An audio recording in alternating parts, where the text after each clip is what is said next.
सफाई कामगार जी महिला आहे तिला 3 महिन्यापासून पगारच दिला नाही। सर कामगार काय म्हणतात की आमचा मॅनेजर आम्हाला बोलला तुम्हाला पगार मिळत नाही तुम्ही काम सोडून घरी जावा म्हणून। सगळा प्रॉब्लेमच आम्ही फेस करतो।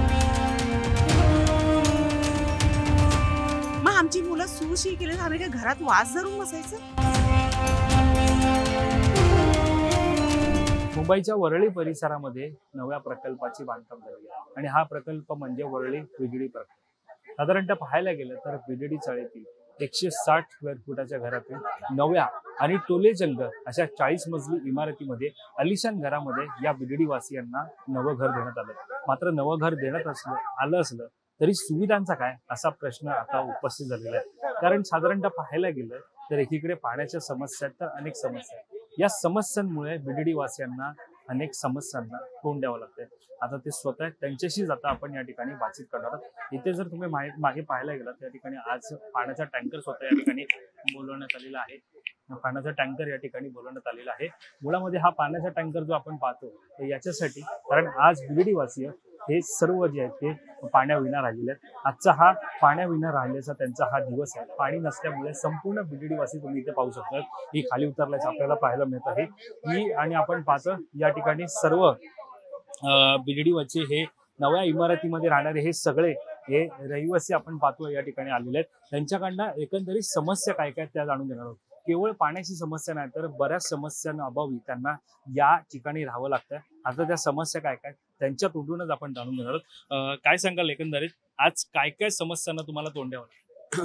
इथे सुरुवातीपासून आम्ही जेव्हा बीडीडी मध्ये होतो तर म्हाडा आणि टाटा सारख्या सुप्रसिद्ध कंपन्यांना हे ठेकेदार धरून इथे डेव्हलपमेंट झाले आणि टाटा ही नामवंत कंपनी असल्यामुळे त्यांच्यावर आम्ही विश्वास ठेवून सगळ्या रहिवाशांनी सर्व रहिवाशांनी सहकार्य महाराष्ट्र शासन आणि म्हाडाला केलं आणि हे त्या पद्धतीने 3.5 वर्षामध्ये त्यांनी आम्हाला ह्या नवीन घरामध्ये स्थलांतरित केलं।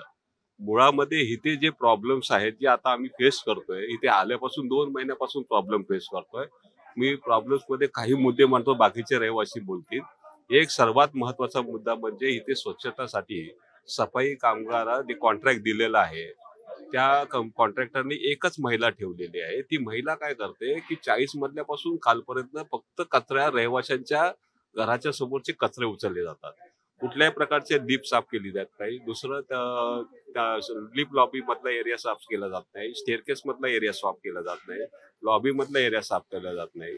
त्यामुळे कचऱ्याची समस्या आणि त्या महिलेला 3 महिन्यापासून पगारच दिला नाही। तेव्हा ती 2 दिवस कामावर येते 2 दिवस कामावर येत नाही अशी परिस्थिती असल्यामुळे रहिवाशांना स्वतःचा कचरा कुंडी टाकावा लागतो। एक दुसरा त्याच्या बाबतीत सांगून सुद्धा संबंधित जो कॉन्ट्रॅक्टर आहे जो ठेकेदार ठेवलेला आहे तो दिल्लीला बसलेला आहे आणि तो मुळात इथे लक्ष देत नाही कारण त्यांच्यावर लक्ष ठेवणारा कोणतरी सुपरवायझर ठेवला पाहिजे। अधिक सफाई कामगाराची आवश्यकता आहे तसं केलेलं जात नाही। आज 2 महिने झाले रहिवासी फेस करतायत। बऱ्याच ठिकाणी पाण्याचं नियोजन व्यवस्थित झाल्यामुळे आणि साफसफाई नसल्यामुळे मलेरिया चिकनगुनिया आणि बऱ्या आजारी झालेले आहेत। मच्छर आणि ह्याचा डास खूप झालेला आहे। त्यात बाजूला कन्स्ट्रक्शन चालू आहे आणि त्यात स्वच्छता नसल्यामुळे हे सगळे प्रॉब्लेम्स आम्ही सगळे फेस करतोय। इथले बरेचसे रहिवासी ह्याला ताप मलेरिया चिकनगुनिया डेंगू इत्यादी रोगांना आजारी बळी पडलेले आहेत। अक्षरशः त्यांच्या खिशातून पैसे एवढे खर्च होत आहेत लोक वैतागलेले आहेत। दादा येतो परत तुमच्याकडे एकंदरीत पाहायला गेलं तर विविध विषय ज्यांना घेऊन तुम्ही आता खाली आलेला आहात काय एकंदरीत मागणी करा? मागणी म्हणजे पाण्याचा प्रॉब्लेम झालाय। नॅटफोलवाले कामात सर्व्हिसला ठेवले होते। मी कालपासून त्यांना 10 वेळा कंप्लेंट दिली तर ते ऐकत नाही। आज सकाळी परत मी 9 वाजता गेलो तर तो सर कामगार काय म्हणतात की आमचा मॅनेजर आम्हाला बोलला तुम्हाला पगार मिळत नाही तुम्ही काम सोडून घरी जावा म्हणून आणि अक्षर सगळं सोडून घरी सगळे गेले। आता त्यांना माहिती आहे की आपण सोडून गेले की पाण्याचा प्रॉब्लेम होणार आहे। आज आम्हाला तेच झालं त्यांनी पाणी भरलं पण नाही वरते पाणी चढवलं पण नाही। आता आम्हाला पाण्याचा प्रॉब्लेम झाला त्यांच्यामुळे। साधारणतः पगार न दिल्यामुळे सर्व कर्मचारी हे निघून गेले असं म्हणतात। हा कर्मचारी निघून गेले। स्वतः मॅनेजर स्वतः बोलला माझ्या समोरची गोष्ट आहे।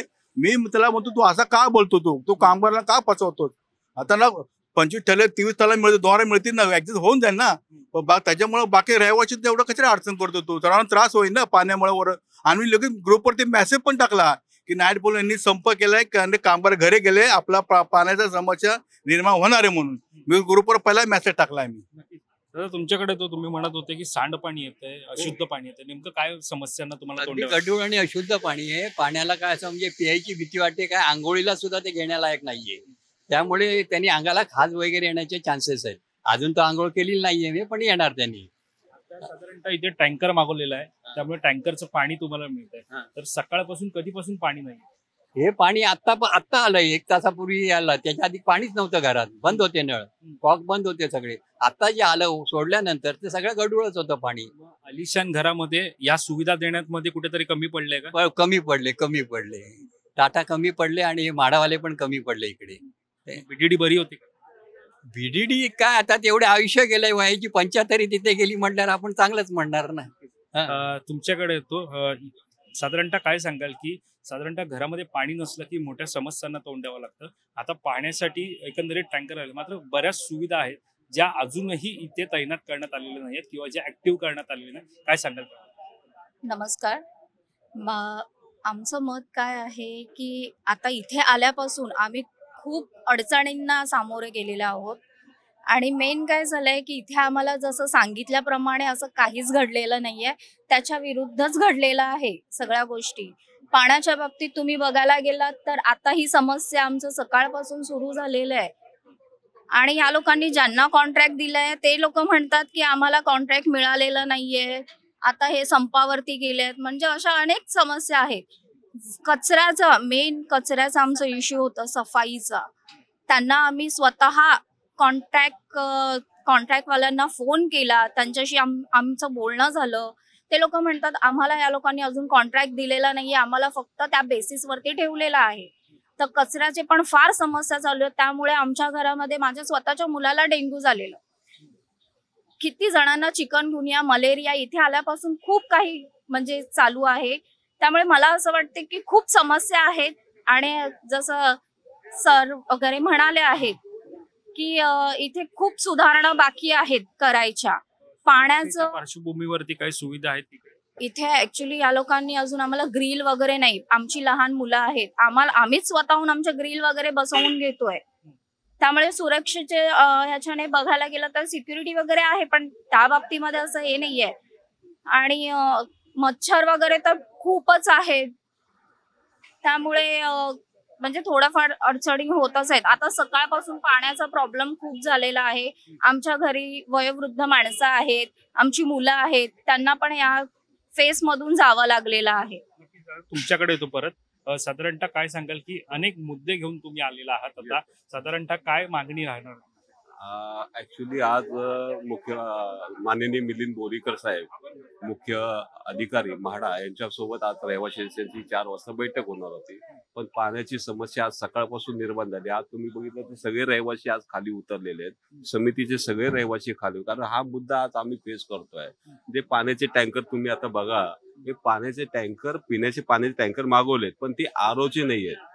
आरओचं पाणी नाही, हे साधं पाणी आहे. त्यामुळे रहिवाशांना पाणी पिताना खूप त्रास होणार आहे. त्याच्यातून बरेच डायरिया विरिया असे प्रकार होऊ शकतात. आणि अशा पद्धतीचं पाणी गेले 3 दिवस आम्ही दररोज 10-10, 12-12 टँकर्स इथे येत आहेत आणि हे पाणी टाकलं जात आहे. ही अचानक निर्माण झालेली पाण्याबाबत ही समस्या मुळामध्ये कामगारांनी आणि त्या कॉन्ट्रॅक्टरनी मोठी चूक केलेली आहे. तुम्हाला पगार नाही मिळाला म्हणून तुम्ही रहिवाशांना वेठीस धरलेलं आहे. कोणाकडे कंत्राट होत आहे? हे कंत्राट कोण भालेराव म्हणून आहे, त्याच्याकडे आहे, हेमंत भालेराव. त्याच्याशी पण बोलणं झालं. पण ते ऍक्च्युली हे कसं आहे की तुम्हाला पगार नाही मिळाला म्हणून तुम्ही रहिवाशांना वेठीस धरून आज त्यांच्या पाण्याचा प्रश्न निर्माण झाला. आज आम्ही सगळे खाली उतरलोय. भविष्यामध्ये आम्ही जे काय आता प्रॉब्लेम्स आम्ही आता तुमच्याशी डिस्कस करतोय, भविष्यामध्ये अशीच जर परिस्थिती राहिली तर आम्हाला आंदोलनाशिवाय पर्याय नाही. दुसरं, इलेक्ट्रिकल वायरिंग स्विचेस बसवलेले आहेत, त्यानंतर बटन्स लावलेले आहेत, सॉकेट्स लावलेले आहेत, अक्षरशः हलक्या दर्जाचे वापरलेले आहेत. जे कॉन्ट्रॅक्टर ठेवलेले आहेत त्या कॉन्ट्रॅक्टरनी बरोबर काम न केल्यामुळे स्विचेस चालू केल्याबरोबर घरातले बेल, गिझर अक्षरशः रहिवाशांचे ब्लास्ट झालेले आहेत. आम्ही विनंती केलेली आहे. आम्ही लेखी पत्र आता म्हाडाच्या सीओ सोबत बटवून आज देणार होतो की तुम्ही हे सगळे स्विचेस आणि बटन आणि अंतर्गत केलेली वायरिंग ही चुकीच्या पद्धतीने केलेली आहे, कटिंग करून लावलेल्या पद्धतीचे केलेल्या आहेत. तर तुम्ही ताबडतोब सगळ्या स्विचेस आणि बटन नवीन बसवा चांगल्या कंपनीचे. त्या बाबतीमध्ये सिव्हिलच्या बाबतीमध्ये जर बघायला गेलं तर ह्यांनी संपूर्ण सदनिकेमध्ये वॉटरप्रूफिंग करायला पाहिजे होती. तसं न करता आज माझ्या आयुष्याच्या मधल्या मी पहिल्यांदाच अशी घटना ही ऐकतोय या कन्स्ट्रक्शन मधल्या. आम्ही बराच कन्स्ट्रक्शनचा अभ्यास करून आम्ही टाटासारख्या प्रोजेक्टला आम्ही दिलं, नायमत जोशीला आम्ही बघितलं, नायगावला बघितलं, तसं तिथे घडलं नाहीये. इथेच अशा पद्धतीचं काम केलेलं आहे की संपूर्ण सदनिकेमध्ये लिफ्टमध्ये जेव्हा आपण मधला चढवतो तिथं संपूर्ण वॉटरप्रूफिंग करायला पाहिजे. तर ह्या लोकांनी फक्त बाथरूम मध्येच वॉटरप्रूफिंग केली. त्यामुळे झालंय काय की पाण्याच्या लिकेजच्या समस्या, एखाद्या पाण्याच्या मध्ये जर तुंबलं किंवा घराची साफसफाई करायची असेल तर पाणी साफ करताना ते पाणी खालच्या मधल्या त्या रहिवाशांच्या सदनीकडून छतातून खाली गळत आहे, अशी समस्या निर्माण झाली. तरच त्याचबरोबर जे पायपिंगचं काम केलेलं आहे, अंतर्गत पायपिंग, पिण्याच्या पाण्याची पाईप जोडलेले आहेत, ड्रेनेजची लाईन जोडलेली आहे, हे पीओसीचे पाईप जोडलेले आहेत आणि त्याचे जॉईंट्स आणि त्याच्यामध्ये लावलेलं केमिकल हे निघाल्यामुळे, ते बरेचसे जॉईंट्स निघाल्यामुळे रहिवाशांच्या ते गळतीचा प्रॉब्लेम सुरू झालेला आहे. हे आत्ताचे प्रॉब्लेम हे आम्ही फेस करतोय.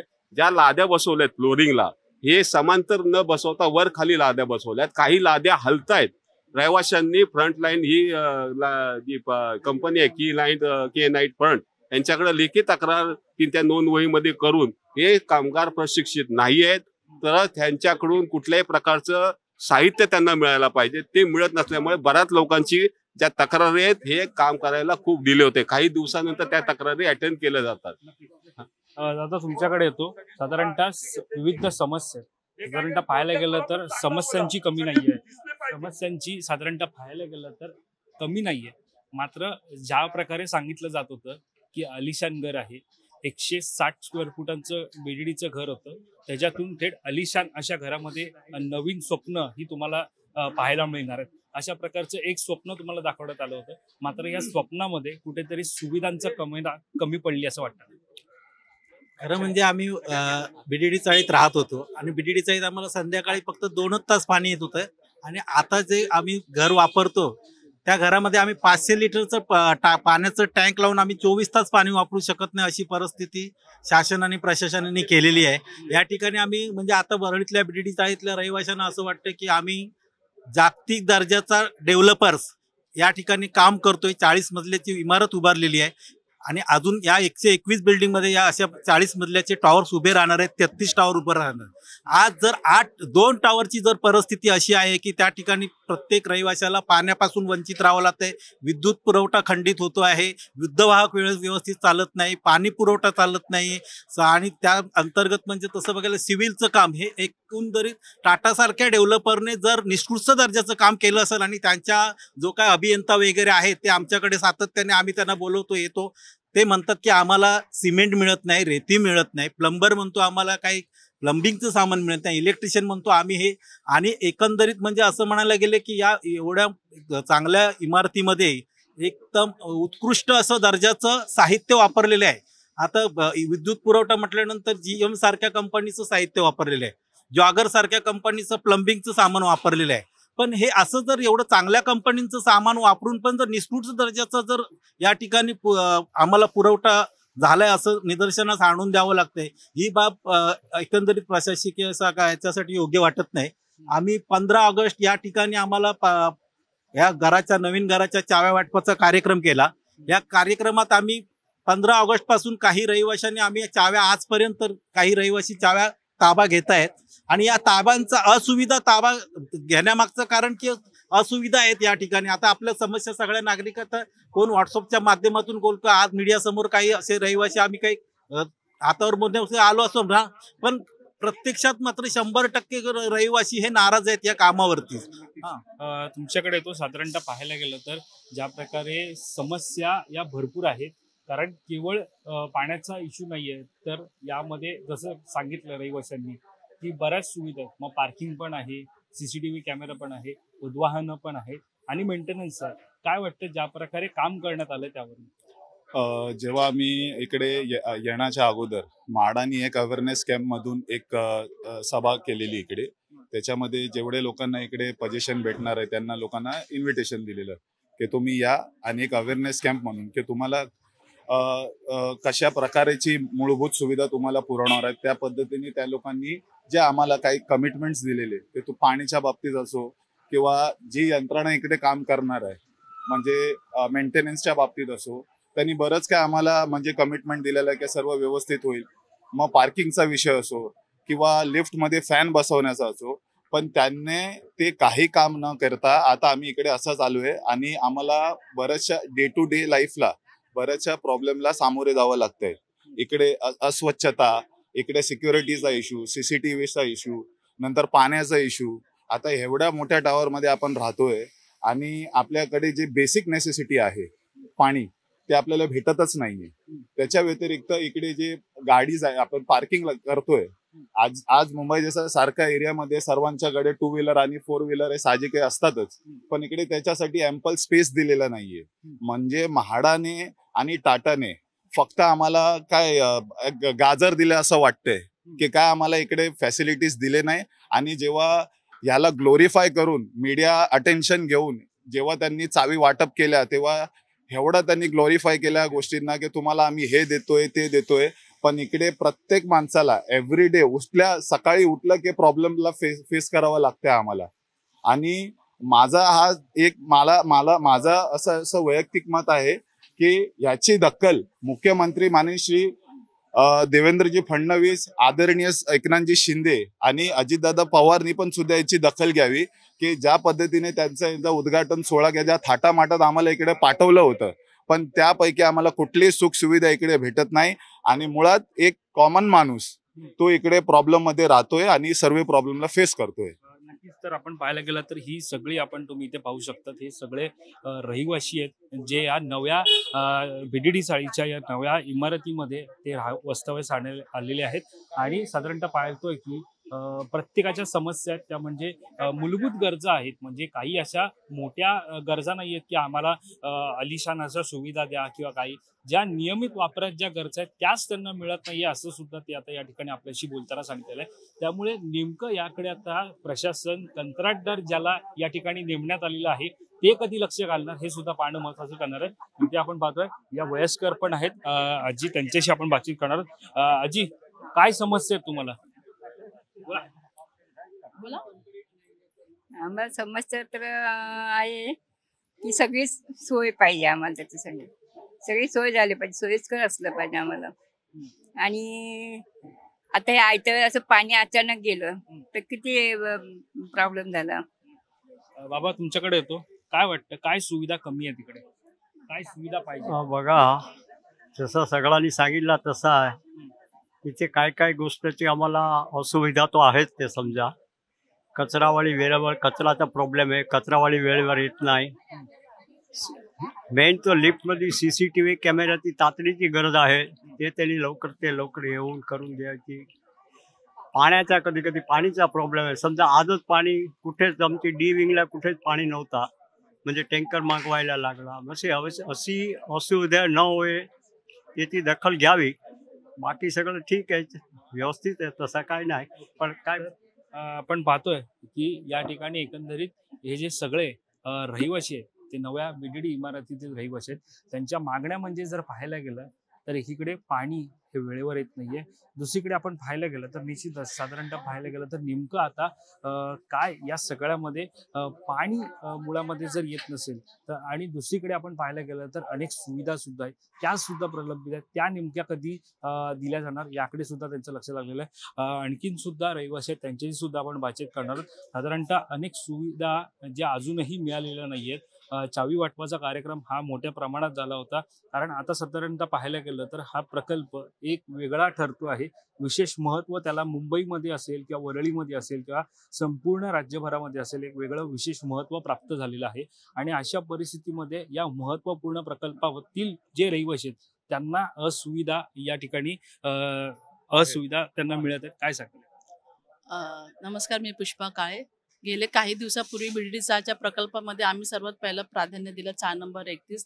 त्या लोकांनी आम्हाला श्रीनिवासमध्ये शिफ्ट केलं. तिथे सांगितलं आम्हाला 24 तास पाणी मिळणार, कोणी म्हाडाने.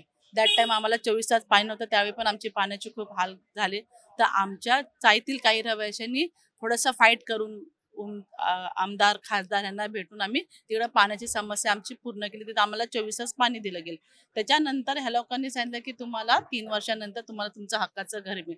3 वर्ष तर झाले नाही मिळालं. त्याच्यात तरी पण आम्ही पेशन्स ठेवल्यानंतर त्या लोकांनी आम्हाला पर्टिक्युलर डेट दिली 14 तारीख आणि तेव्हाही म्हाडा म्हणाले तुम्हाला आत्ता देणार मग देणार. तेव्हा पण आम्हाला यांची टांगती तलवार ह्या लोकांनी आमच्या मानेवरती ठेवली. तेही आम्ही ऍडजस्ट केलं. नंतर जेव्हा ह्या लोकांनी 14 तारखेला जो चावी वाटपाचा कार्यक्रम केला, हा मला वाटतं आशिया खंडातला सगळ्यात मोठा प्रकल्प जो वरईमध्ये राबवला गेला आणि तो सक्सेस झाला.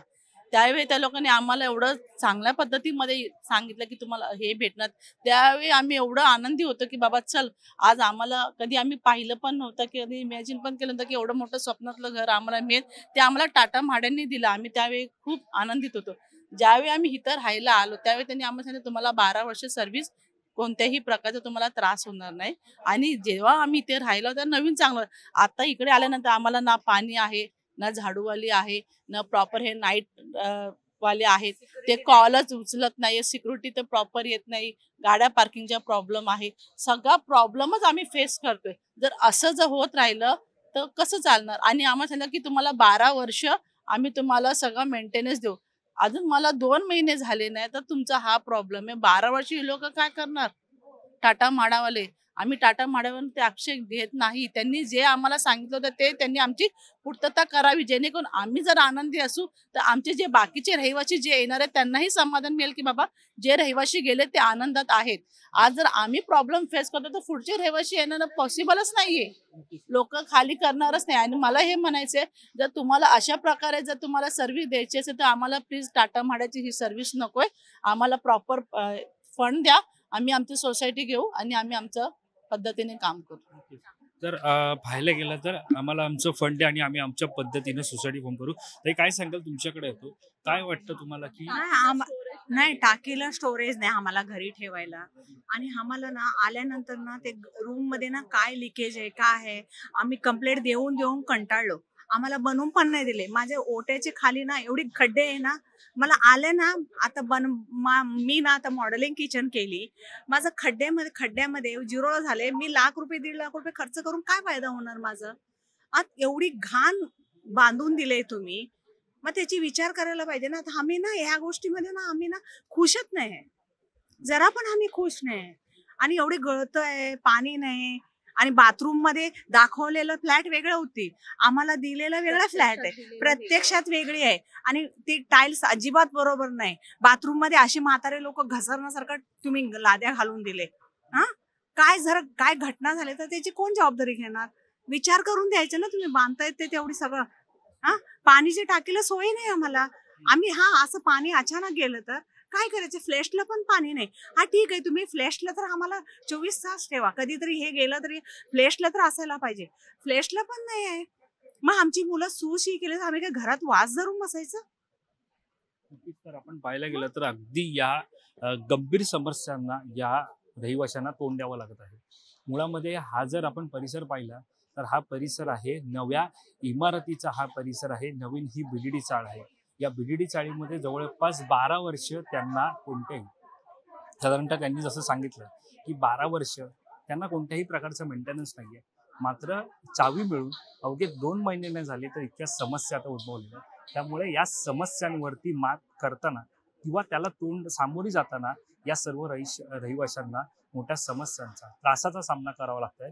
त्यामुळे आता या प्रकारे आलिशान इमारत, 40 मजली टोलेजंग इमारत आणि सुविधा, म्हणजे साधारणतः पाहायला गेलं तर आलिशान अशा सुविधा ज्या इमारतीमध्ये दिल्या जातात आणि त्याच्या पार्श्वभूमीवरती घेण्यात आलेला कार्यक्रम, ज्यावेळेला मुख्यमंत्री देवेंद्र फडणवीस, उपमुख्यमंत्री एकनाथ शिंदे, उपमुख्यमंत्री अजित पवार यांच्यासह स्थानिक नेते मंडळी यांनी ज्या वेळेला त्या कार्यक्रमामध्ये येऊन नागरिकांना जो विश्वास दिला होता, तो विश्वास कायम ठेवण्यामध्ये हे सर्व नेते मंडळी यशस्वी ठरतात का, हे सुद्धा पाहणं महत्त्वाचं ठरणार आहे. मुळामध्ये आता या समस्या त्या लवकरात लवकर दूर होऊन या नागरिकांना चांगले दिवस सरकार दाखवणार का, कंत्राट दाखवणार का, हे सुद्धा पाहणं महत्त्वाचं ठरणार आहे. कॅमेरा पर्सन अजय सह, यू पाटील, मुंबई.